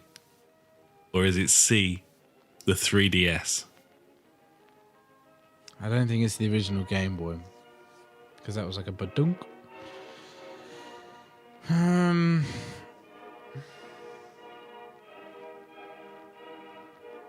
going to go for the, what was it, 3DS? Was it? 3DS was C, yes. Yeah, I'll go for that. Is the original Game Boy. You're probably not used to hearing it like that because it's not being played on an original Game Boy. Oh, that's cheating. It's not cheating. It's not cheating. It's cheating. It's not That's how the Game Game Boy Boy. sounds. That's bullshit. I haven't got a Game Boy. I have. Well, an original. Doesn't sound like that. Have you got an original one still? Yeah, I've still got one kicking about somewhere. Does it work? Yeah. I think I've still got Tetris for it somewhere. I suggest you fucking check it out there, mate, because it'll make that sound when you load it up. Bullshit. It doesn't. It goes... badunk. Question 5. Go on then.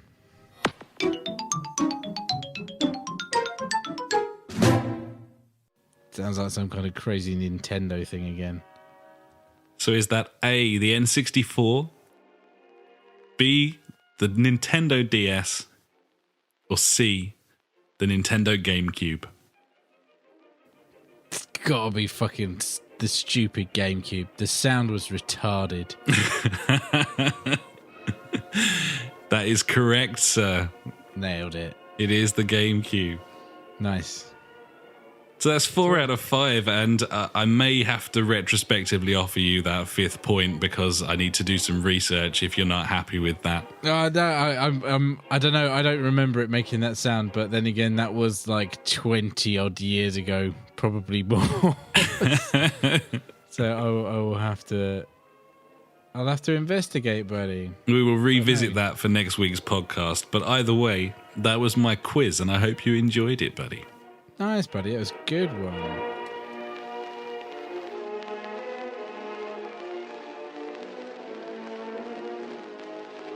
And now it's time for Fuckwit Corner. Fuckwit Corner with Bob. Fuckwit Corner with Bob. He's got some questions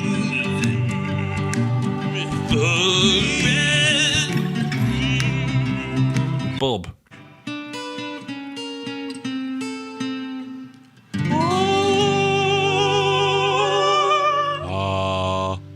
So has he got any questions for us, buddy?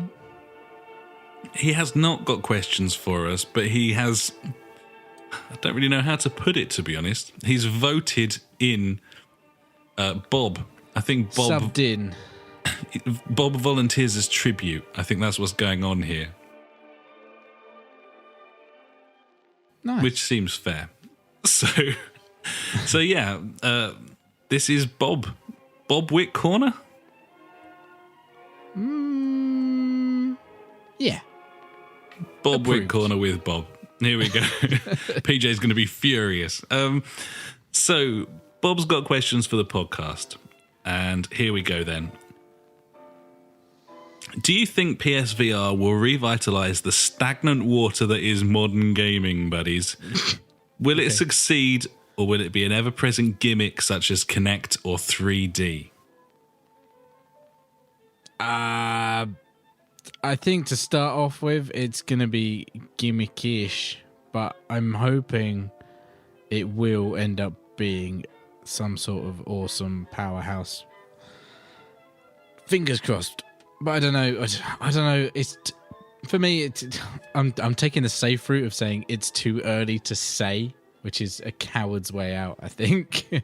But I can see it going either or really at this stage. Whereas The previous ones were just like, yeah, they weren't going to work.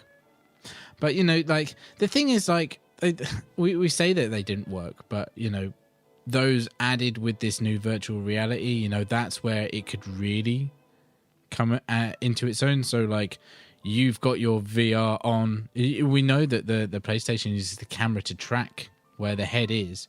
Like, you know, maybe if that had the technology of the Kinect, maybe it would be able to track your entire body, you know? Just saying. It's true. I think the problem with the Kinect specifically was that the technology just was not good enough to work, and using your entire body as a controller, I don't know. Sounds dumb. Yeah, I don't think that was that great an idea either. And the beauty of VR is that really at the absolute base level, all you're doing is putting a screen on your face. And totally. And it tracks the gyro if you head put the screen movements. on your face and then the camera tracks your entire body, you know. Yeah, I mean, obviously, HTC, Steam, Valve, they're banking on the idea that this whole full motion tracking and room scale stuff's going to be the future. Yep. And that's a big punt, to be honest, because, you know, I mean, the biggest problem with the Vive is that it isn't wireless. You know, you walk around and you're constantly in danger of falling over the cables coming out the back of you. It's like being choking yourself, jacked into the Matrix. I mean, I've seen videos of people trying to suspend the cable from the ceiling and they get their hands all tangled up in it and stuff. So I think dangerous. It's a dangerous business. I think the reason that the Kinect failed was because the tech wasn't good enough. I think, and the idea was a bit stupid. I think the reason that the 3D all the games failed, were shit. yeah. Exactly, because of the limitations of the hardware. I think the reason that the 3D failed is because it just there wasn't enough going on there for you to be arsed with it. You know, it just didn't add enough to the experience to warrant wearing stupid shit fucking goggles and buying slightly more expensive physical media that's kind of dying anyway. And you know, and so on. I think that this is different. But if you'd asked me just over a week ago, I wouldn't be saying it was different. I'd be saying I think it's probably a gimmick. So my advice to you, Bob, would be to get yourself somewhere where you can try it. You can... well, apparently, I think they're trying to put them all in like game stores like in the next like few months. Like they're going to put like hundreds of these things out there for people just to go in the shops and try them like whenever they want. And I think that is going to be a big selling point for them. So you want to get yourself lots online. Of people are going to go in there and be like, shit, this is awesome. You want to get yourself online, get yourself onto the game website and find out about that. There is a PlayStation VR website where you can sign up and it will ping you when there's a demo that you can go to X miles from your house.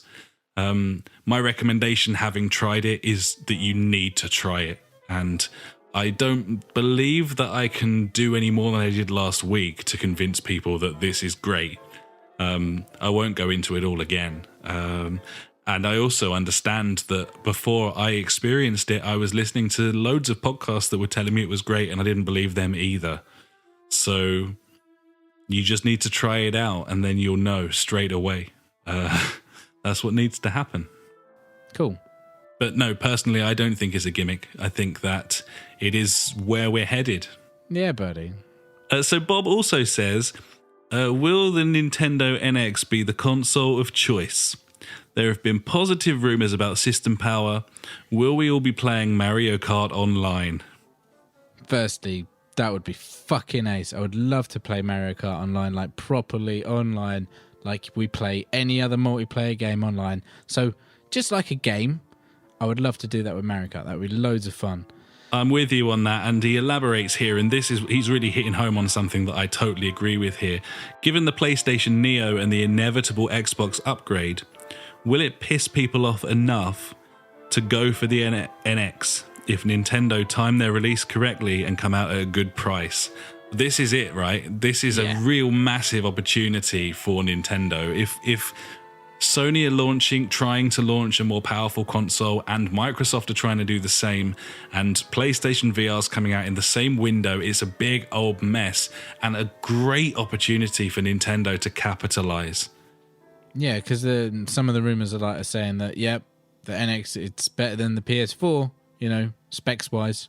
So it could be on a par, if not better than whatever the next PS4 point, whatever, 4K5, whatever it is. Neo, sorry. Could be. And yeah, they could capitalize on that. The only thing that I'm worried about, once again, is third party, software. Third party support and online play, two things that Nintendo have never ever got right. Well, not since the SNES with the third party stuff. Exactly. Have they got it right, but they've never got multiplayer, and you would be hugely concerned. Even more so, like when we jumped ship from 360 to the PlayStation 4, we were worried about PSM because we'd heard a lot of horror stories. This would be 10 times that, It'd be such a risk. It would. But still looking forward to it. Very excited about what they're going to do. And I don't know. Are they going to be a massive, serious contender for, this generation of consoles?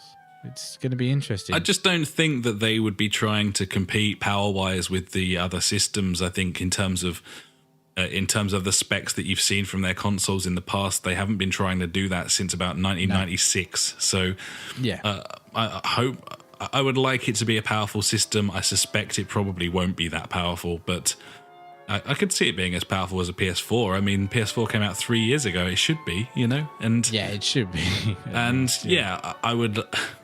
I would expect, yes, I do think there will be a lot of people looking for an alternative because they're not going to be happy with the iteration of the consoles that they would feel like they've just bought.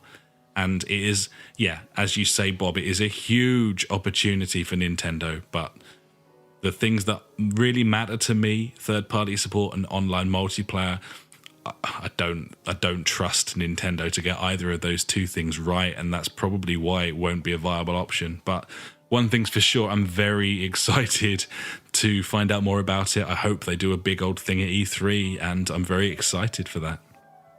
Yes, buddy, me too. So thanks very much, Bob. And that was Bobwit Corner.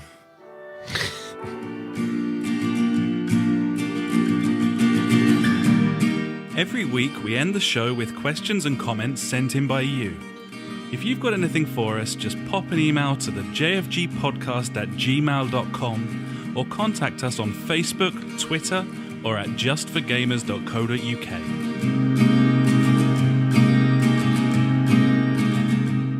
And now it's time for JfG correspondence.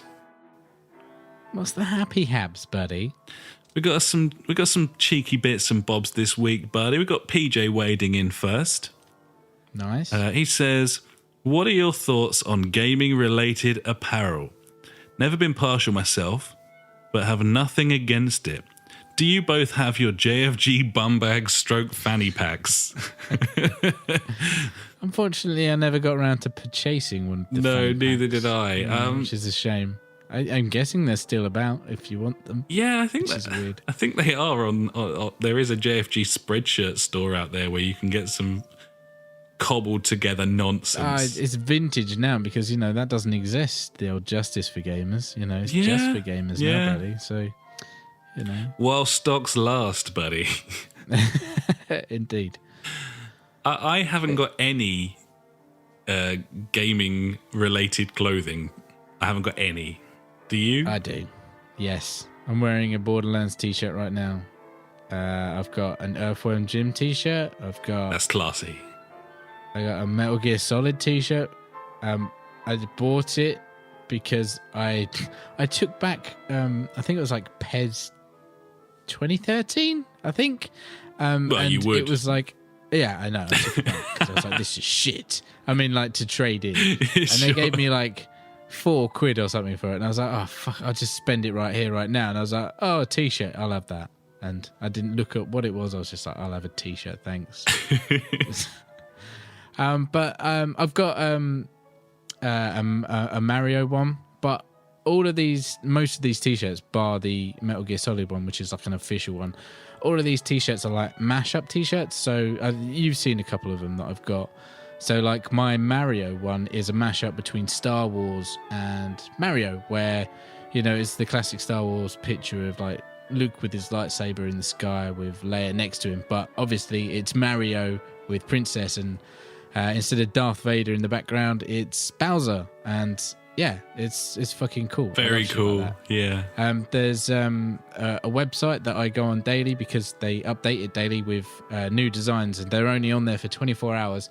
And I think it's RIPT appeal.com, I think it is. They ship worldwide, and in the UK you can get a t-shirt there for, I think it's like about 12 quid with shipping. So I mean, you can't knock it.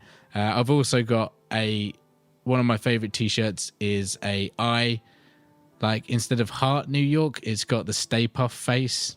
So obviously I Stay Puft, Ghostbusters. Nice. Classic. Yeah. But yeah, I like different t-shirts, and finding that website was really cool because it's a big old mashup of all different things, which is very cool. It's really cool, man. Yeah, I stopped wearing t-shirts with anything on. I tend to wear like checked shirts and hoodies and stuff, and I kind of ended up in this position where I just buy like plain Gap t-shirts now. Like that's basically all I buy. So I haven't got Nice. I haven't got any branded anything, to be honest, at this point. But I'm not against having like gaming stuff. I think it's cool, especially when there's like a twist to it, rather than you just like advertising a game. Like I don't think I'll ever be one to go and just buy like a Call of Duty hoodie. Like, I don't think that the only reason I've got these, I think, like, is because like they're a bit quirky. Like the Borderlands t-shirt I've got on now is like I think it's like a kind of like a Che Guevara classic t-shirt spin-off. But obviously instead of Che Guevara, it's like Claptrap. Which, that's very cool. It's funny, But yeah, I don't think I'll ever get like proper like stuff like that. I used to have a Pac-Man sweatband, and I also used to have Sonic pajamas. But nice, buddy. That was a long time ago now, buddy. Last week. Nice. So PJ also, this is kind of a suggestion. He says, what's the max number of players for stunters versus snipers? Could be a cool community event. You're absolutely right, PJ. That could be really cool. And I think a lot of people have got GTA 5, and that could be a very viable option. I think is it 6v6 on stunters, snipers? I think it's something like 6v6, yeah. Yeah. I can't remember. But that could be a really... get fair enough people in there, can't you? Yeah, it's a good shout for a community event. And yeah, you should see some of those popping up shortly. Some community events and stuff. Not Destiny, though. No, we tested the water there and... forget about it. So forget about it. Yeah, see? Yeah. He brought a tank to a gunfight. Tank to a gunfight. Fuck you know. Go on, Destiny. I preferred Dinklage, and he was crap. Yeah, I know. He was crap. Next, we had a tweet from JJ saying that there was going to be some raping in the DZ, buddy. There was going to be some Dark Zone rapage if he'd popped into our game. Well, maybe that will happen at a later date. It could happen. We'll schedule it in.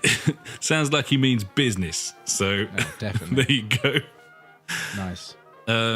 We have, to finish the podcast this week, we have two excellent questions, both equally as serious as each other.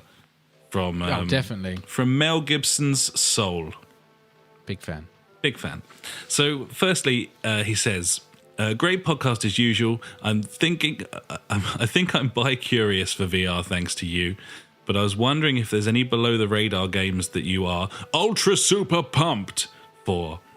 The reason I ask is, as I was listening to this week's episode, I was scrolling down Metacritic upcoming PS4 games, and to my surprise, 7 Days to Die is dated for June the 28th. Ultra super pumped! I'm ultra super pumped, buddy. Have you seen this game? I want to say yeah, but I don't know. You talk about it. I'm going to just do a quick one time on it. But it's it's got a bit of the DayZ about it. It's kind of one of these first-person survival zombie apocalypse games. Mate, I wanted to buy this on PC 3 or 4 years ago when we were doing our YouTube channel. It's had a very it just came out. It's had a very it's had like an alpha launch and an early access launch and everything. And yeah, it's coming to the consoles. So it's out on PS4. Very cool. It's got full blown open worlds where you can play with friends, like co-op and so on. And yeah, it looks very cool. It's also voxel based. I've always been a huge fan of anything that's voxel based, especially Outcast back in the day. That was my voxel based game of choice to all the geeks out there. But yes, this is out on the 28th of June, and it looks really, really cool, to be honest. Ultra super pumped. Super pumped. Is there anything that you personally are ultra super pumped about, buddy, that's coming out soon? No. Oh.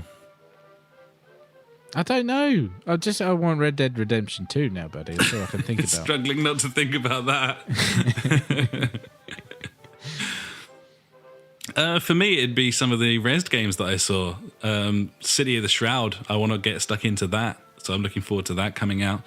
Obviously, that's not dated yet, but hopefully will be soon on the consoles, and you can pick it up on PC shortly. I saw some cool stuff there, but no, to be honest, at the moment, most of the games that I'm most excited about are AAAs. Like, I'm really excited for Uncharted 4, Assetto Corsa when that's coming along as well. There's nothing... I don't know about that, buddy. What's that, buddy? Not too sure about Assetto Corsa. We need to investigate. Well, maybe. I don't think that's a jump on the bandwagon straight away. Well, I'm worried. I've got me concerns. It's very rare that I don't jump on the bandwagon when it's a racing game, isn't it? I know, buddy. I sometimes need to be reined in somewhat. I might have to be that reindeer to rein you in. I suppose that's a sort of below the radar release, actually, isn't it? Assetto Corsa. Yeah, it is really. I mean, it's not a AAA. I haven't seen any kind of advertising for it at all. No, tiny little Italian studio. I mean, it looks like a racing sim. I know Mel Gibson's Soul plays some dirt rally, so that could be worth a look for you, Assetto Corsa. And yeah, definitely. But yeah, for the most part, it's the kind of the AAAs that I'm most excited about at the moment. Like, I still quite like the look of Mirror's Edge. I'm still kind of waiting to see a bit more of that because I loved that first one. I guess I'm kind of looking forward to Life is Strange now because we're going to buy that after this. That's true, yeah. That's true. So there's that. So, more importantly from Mel this week, we have this particular question, buddy, which I believe he sent to you. Yeah, on an audio message straight to me, and as soon as I heard it, I was like, this is the type of question that should be sent to me, not you. Indeed. So the question was, who wins in a karate-style match between Tom Selleck's mustache from Quigley Down Under or Kevin Bacon's hips from Tremors? It's a beautiful question. It's right up there with Nazi dragons, that. It really is. Yeah, and unfortunately, I don't feel like we can answer this question this week, buddy. I feel like we need to do some research. You're absolutely right, sir. I have not seen the movie Quigley Down Under, but I did watch the trailer. After watching the trailer... We both watched the trailer. Fucking watching that film. I was like, why haven't I seen this? Yeah, totally. Me too. I need to see this film. It's got Alan Rickman in it as the baddie. A film can never be bad when Alan Rickman's in it as the baddie. So true. And I've always been a huge fan of Tom Selleck's mustache. I liked it in Magnum as well. And glorious mustache. His aging mustache was even good in Friends for a time. Was it Cannonball? Was he in Cannonball as well? I think you're getting your mustaches mixed up there. Oh, no. Bit of Reynolds, but my bad. He might have been in it. I don't know. Probably not. I think you're right. Stunt cock. Stunk. So yeah, I am going to watch Quigley Down Under this week so that I can proper answer this question, because that is what I feel Mel Gibson's soul deserves. It needs the dedication. It does. Really. It does. 3 Men and a Baby. There you go. It's a great film. What a crock. Glorious mustache. Beautiful thing. Beautiful thing. So yes, I look forward to seeing Quigley Down Under. a film from 1990, I believe. 1990, yeah, I was 5. Nice. So I can understand why I didn't see it at the cinema. I've got no excuses, despite also being 5. We should have crawled down there, buddy. Shitbag. So yeah, we will revisit this particular question next week. Apologies for the delay, but we want to be thorough. Yeah, we've got to get it right. We sure do. So I think that'll about do us, buddy, for episode 56 of the podcast, which has run like fucking chocolate this evening. It's been a beautiful thing. No mistakes, bar one. Indeed. It's been tasty, and we've had an audio quiz, and we've talked about new technologies, and we've talked about GTA and mustaches. Others. Yeah, mustaches and hips. You know, these hips don't lie. My milkshake brings boys to the yard. Can you mark down Kevin Bacon for his recent EE adverts? No.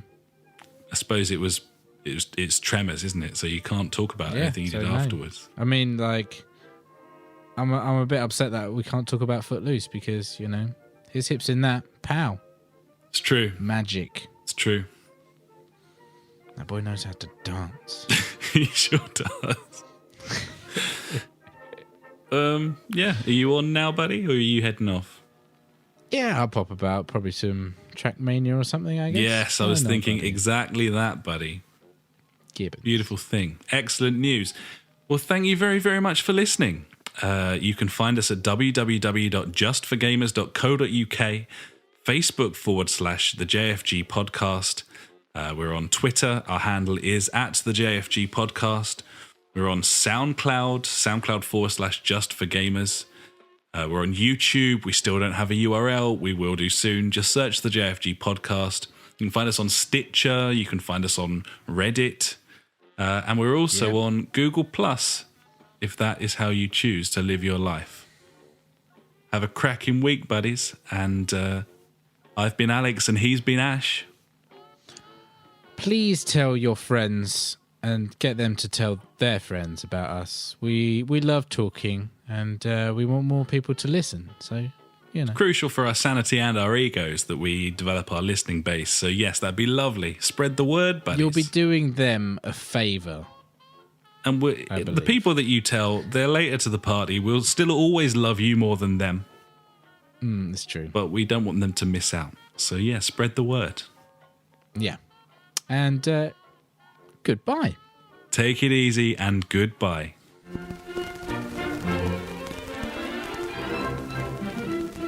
You've been listening to the JfG podcast with Ash and me, Alex.